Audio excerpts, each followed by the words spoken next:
Good evening. ഞാൻ ഇന്നിവിടെ വന്നിരിക്കുന്നത് ഒരു ചെറിയ ടിപ്പുമായിട്ടാണ്. സ്ലീപ്പ് എന്നുള്ളൊരു ബെറ്റർ സ്ലീപ്പ്. ഒരു ദിവസത്തെ കംപ്ലീറ്റ് മൂഡും നമ്മളെങ്ങനെ ഉറങ്ങുന്നു, രാത്രി എങ്ങനെ നമ്മൾ ഉറങ്ങുന്നു, നമ്മൾ പെർഫെക്റ്റായിട്ട് ഉറങ്ങിക്കഴിഞ്ഞാൽ പിറ്റേ ദിവസം ഇരിക്കുമ്പോൾ നമുക്ക് ആ ഒരു ഫ്രഷ്നെസ് പ്രോപ്പറായിട്ട് കിട്ടും.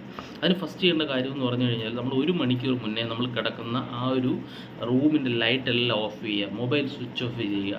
അതിനുശേഷം ഒരു കാമായിട്ടുള്ള രീതിയിൽ നമ്മൾ ഉറങ്ങുക. ഉറക്കം ഡിസ്റ്റർബ് ആയി കഴിഞ്ഞാൽ ഒരു ദിവസം പിറ്റേ ദിവസം കംപ്ലീറ്റ് പോക്കാണ്. നിങ്ങൾ ജസ്റ്റ് ഒന്ന് നോട്ടീസ് ചെയ്ത് നോക്കിയാൽ മതി. അതുപോലെ തന്നെ നമ്മൾ വിചാരിക്കുന്നത് എന്താണ്, നമ്മൾ ഉറങ്ങി കഴിയുമ്പോൾ നമ്മളെ ബ്രെയിൻ അതും അങ്ങ് ഉറങ്ങുകയാണെന്നാണ്. എല്ലാ ബോഡി പാർട്ടും വർക്ക് ചെയ്യുന്ന പോലെ തന്നെ, ഹാർട്ട് പമ്പ് ചെയ്യുന്ന പോലെ തന്നെ നമ്മുടെ ബ്രെയിനും വർക്ക് ചെയ്യുകയാണ്. ഓക്കെ, സോ ഇപ്പോഴത്തെ ജനറേഷനാണ് ഞാൻ ആ ജനറേഷനെ ആ സമയത്ത് ഞാനിതുപോലെയായിരുന്നു. രാത്രി 12 മണി 1 മണി വരെ നമ്മൾ ഗെയിമൊക്കെ കളിച്ചിരിക്കുകയായിരുന്നു. So better sleep and have a better day. Thank U.